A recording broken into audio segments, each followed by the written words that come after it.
Magadhari.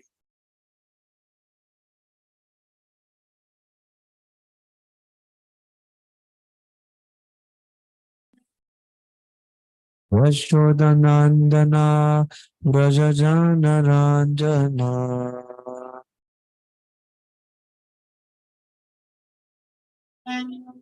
Vashodhanandana Brajajana Ranjana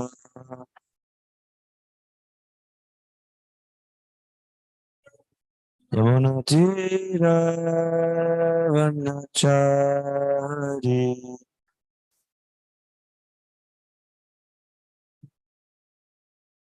Yamunatira Vanachari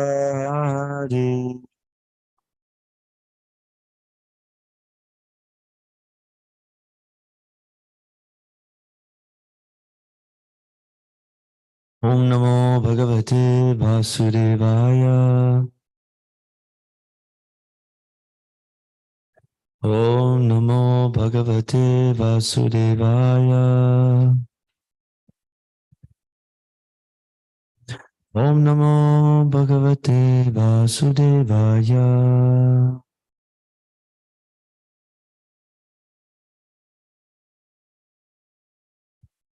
Srimad Bhagavatam, Canto 2, Chapter 5, Text number 30. Vaikarikat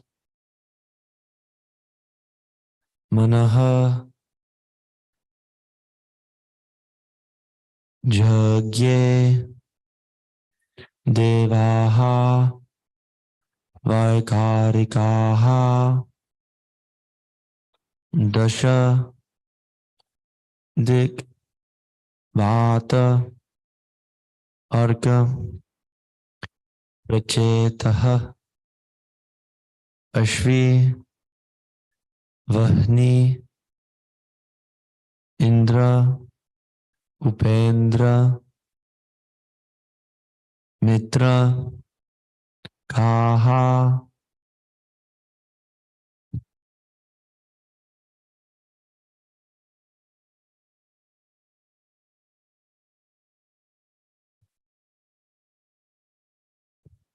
Vaikarikan Mano Jagye Deva Vaikarikadasha Digvatarka Prachetosvi Vanindropendra Mitrakaha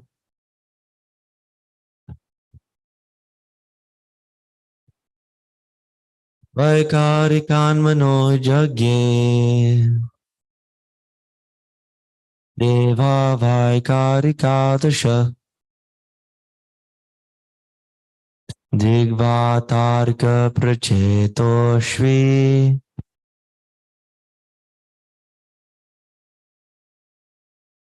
Vanindropendra Mitrakaha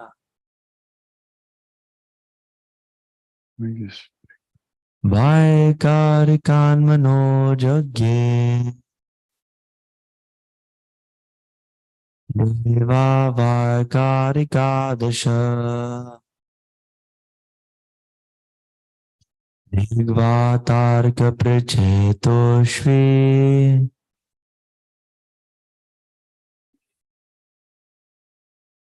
Vanindropendra Mitrakaha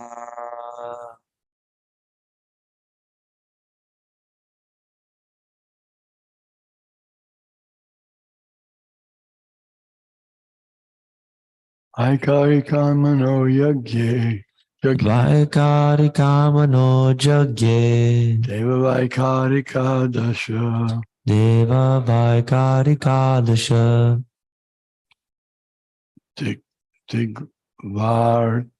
Vatarka Prachetosi Digvatarka Prachetosvi Anindro Pendra Mitraka Vanindro Pendramitrakaha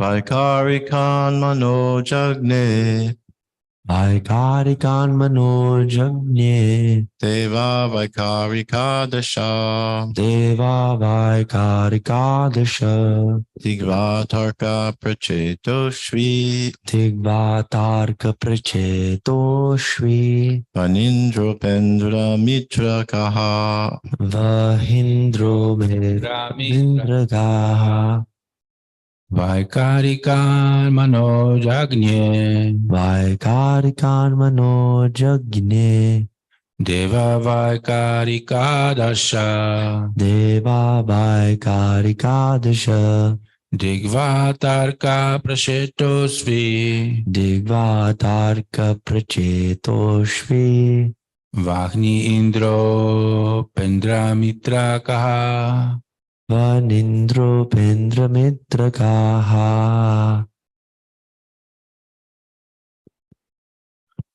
Vaikarikan Manojagye Vaikarikan Manojagye Deva Vaikarikadasha Deva Vaikarikadasha Digvatarka Pacheto Svi Digvatarka Pracheto Shri Vanindro Pendramitra Kaha Vanindro Pendramitrakaha Vaikarikat. From the mode of goodness. Manaha, the mind. Jagne, generated. Devaha, demigods. Vaikarikaha, in the mode of goodness. Dasha, 10. Dik, the controller of directions. Vata, the controller of air. Arka, the sun.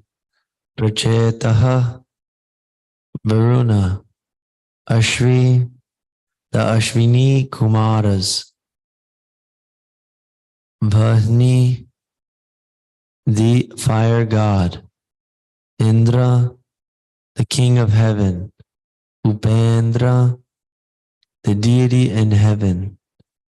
Mitra, one of the 12 Adityas. Kaha, Prajapati, Brahma. Translation.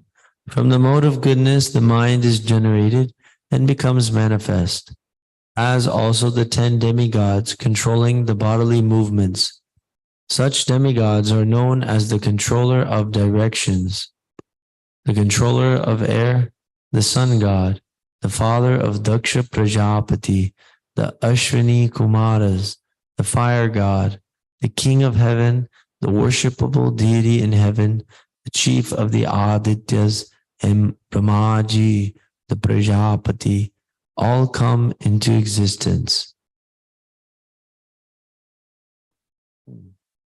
Purport. Vaikarika is the neutral stage of creation, and Tejas is the initiative creation. While Tamas is the full display of material creation under the spell of the darkness of ignorance. Manufacture of the necessities of life, in fact, manufacture of the, quote, necessities of life in factories and workshops, excessively prominent in the age of Kali or in the age of the machine, is the summit stage of the quality of darkness. Such manufacturing enterprises by human society are in the mode of darkness because factually there is no necessity for the commodities manufactured. Human society primarily requires food for subsistence, sleeping for shelter, defense for protection, and commodities for satisfaction of the senses. The senses are the practical signs of life, as will be explained in the next verse. Human civilization is meant for purifying the senses, and objects of sense satisfaction should be supplied as much as absolutely required, but not for aggravating artificial sensory needs. Food, shelter, defense, and sense gratification are all needs in material existence. Otherwise, in his pure uncontaminated state of original life, the living entity has no such needs. The needs are therefore artificial, and in the pure state of life, there are no such needs. As such, increasing the artificial needs, as is the standard of material civilization or advancing the economic development of human society, is a sort of engagement in darkness without knowledge. By such engagement, human energy is spoiled. Because human energy is primarily meant for purifying the senses in order to engage them in satisfying the senses of the Supreme Lord, the Supreme Lord, being the supreme possessor of spiritual senses, is the master of the senses, Rishikesha. Rishika means the senses, and Isha means the master. The Lord is not the servant of the senses, or in other words, he is not directed by the dictation of the senses, but the conditioned souls or the individual living entities are servants of the senses. They are conducted by the direction or dictation of the senses, and therefore material civilization is a kind of engagement in sense gratification only. The standard of human civilization should be to cure the disease of sense gratification, and one can do this simply by becoming an agent for satisfying the spiritual senses of the Lord. The senses are never to be stopped in their engagements, but one should purify them by engaging them in the pure service of sense gratification of the master of the senses. This is the instruction of the whole Bhagavad Gita. Arjuna wanted first of all to satisfy his own senses by his decision not to fight with his kinsmen and friends. But Lord Sri Krishna taught him the Bhagavad Gita just to purify Arjuna's decision for sense gratification. Therefore, Arjuna agreed to satisfy the senses of the Lord, and thus he fought the battle of Kurukshetra as the Lord desired. The Vedas instruct us to get out of the material of the existence of darkness and go forward on the path of light. Tamasi ma jyotirgama. The path of light is therefore to satisfy the senses of the Lord. Misguided men or less intelligent men follow the path of self-realization without any attempt to satisfy the transcendental senses of the Lord by following the path shown by Arjuna and other devotees of the Lord. On the contrary, they artificially try to stop the activities of the senses, yoga system, or they deny the transcendental senses of the Lord, jnana system. The devotees, however, are above the yogis and the jnanis because pure devotees do not deny the senses of the Lord. They want to satisfy the senses of the Lord. Only because of the darkness of ignorance do the yogis and jnanis deny the senses of the Lord and thus artificially try to control the activities of the diseased senses. In the diseased condition of the senses, there is too much engagement of the senses and increasing material needs. When one comes to see the disadvantage of aggravating the sense activities, one is called a jnani, and one tries to stop the activities of the senses by the practice of yogic principles. He is called a yogi. But when one is fully aware of the transcendental senses of the Lord and tries to satisfy his senses, one is called a devotee of the Lord. The devotees of the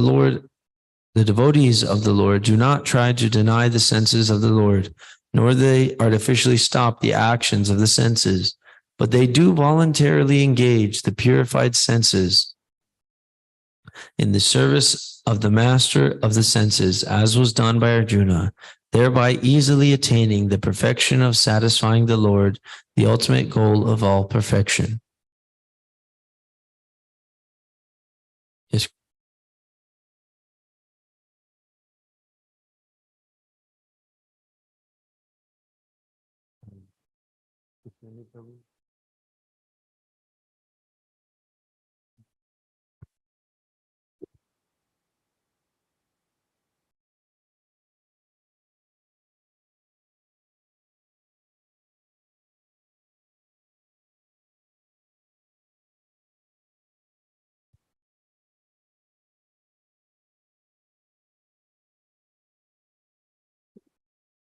Yes.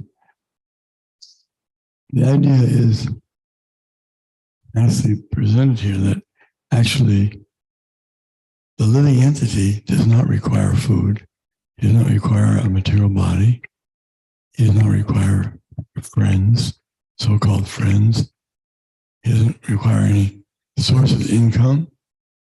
He doesn't require to produce offspring, because there's really no offspring being produced anyway. These souls are all existing.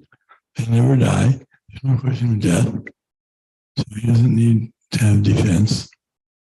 Instead of trying to defend himself, he could be engaged in the one only activity. In other words, it's nicely explained here. There's really only one real activity, and that is engaging in the service of Rishikesh, the Lord of the senses. His senses can be satisfied by devotional service, but our senses cannot. The whole world doesn't know this. They're thinking, I'm this body, I have to give food to the body, I have to protect the body, I have to adorn the body, all these things. But actually, we don't need any of these things. We don't even need sleep. We don't need a body. We need to eat. But because it's not so easy to be on such a high stage, the devotees of the Lord, they only indulge in sense gratification or maintaining the body or even maintaining life and soul together at the minimum. This is described about the six Goswamis, that they were reducing their eating and their sleeping. Nidrahar vihari kari vijito chatyanta dino cheo. Their eating and sleeping remaining practically nil. Practically didn't have any defense. They would sleep under a different tree every night. What kind of defense is that? No locked doors, no barking, no guard dogs, no security system. Just different tree every night. And they almost didn't sleep. 1.5 to 2 hours. Sometimes they forgot to do that. So this is the goal. This is why yoga or Jnana, the Jnanis are better than the Karmis, because the Karmis, they just go headlong into enjoying the body or trying to enjoy the senses of the body. They think that's the goal of life, and they wonder why they're all frustrated. Everybody's full of anxiety because it's not the goal of life, because we aren't these bodies. And then the yogis, they try to reduce. The Jnanis have realized this, that I'm not this body. And so the goal of life should not be to increase life's material pleasures, but decrease. And the yogis try to do it through mystic yoga system, eightfold path, yam, niyam, asana, pranayama, etc. These different methods to come to the point of being in samadhi. And devotees do it by the more natural way. Instead of trying to stop the senses from demanding, they don't do that. They just try to engage their senses in the service of Rishikesh, the master of them. It's proper. That makes sense because the senses are meant to be the master of the.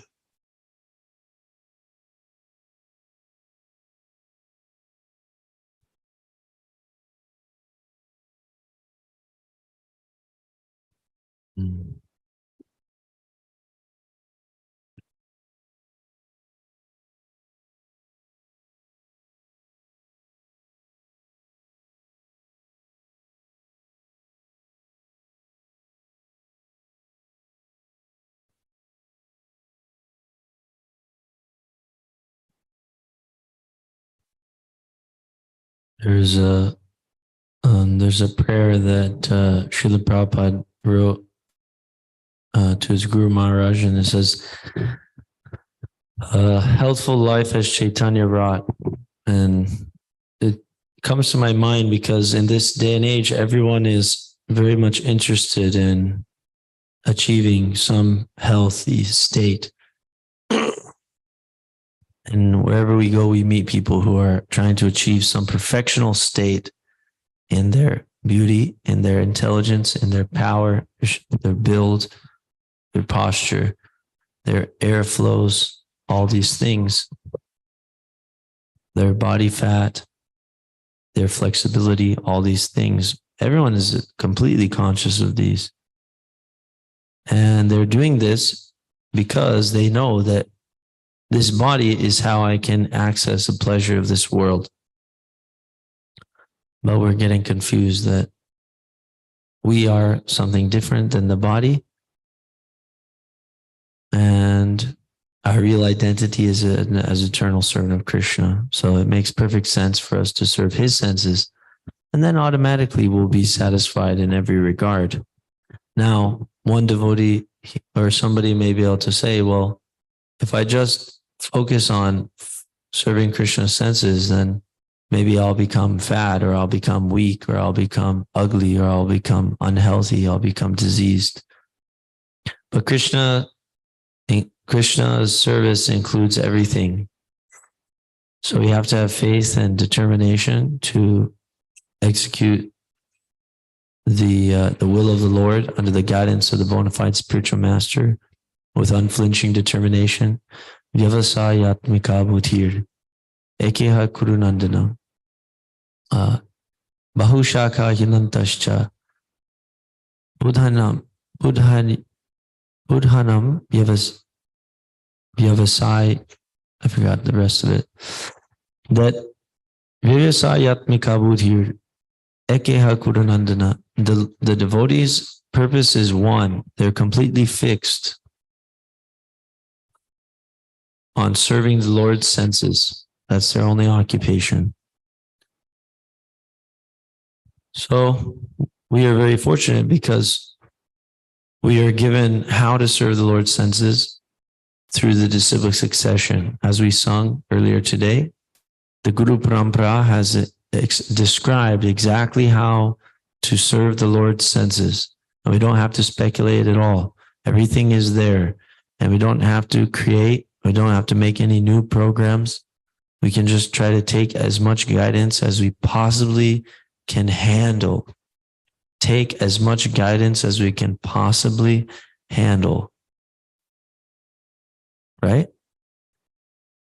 That's the idea. Because we may not be able to handle, but as much as we can possibly handle, we should take that guidance and instruction from the bona fide Guru Parampara system.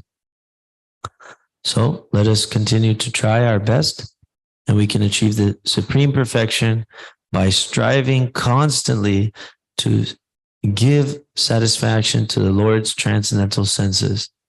And our sincere endeavor to try to please the Lord, that is our success. The result, we don't mind. We don't mind. We try our best to give pleasure to the Lord, and that is our perfection. So, Srimad Bhagavatam ki jai. Srila Prabhupada ki jai. All glories to the assembled devotees.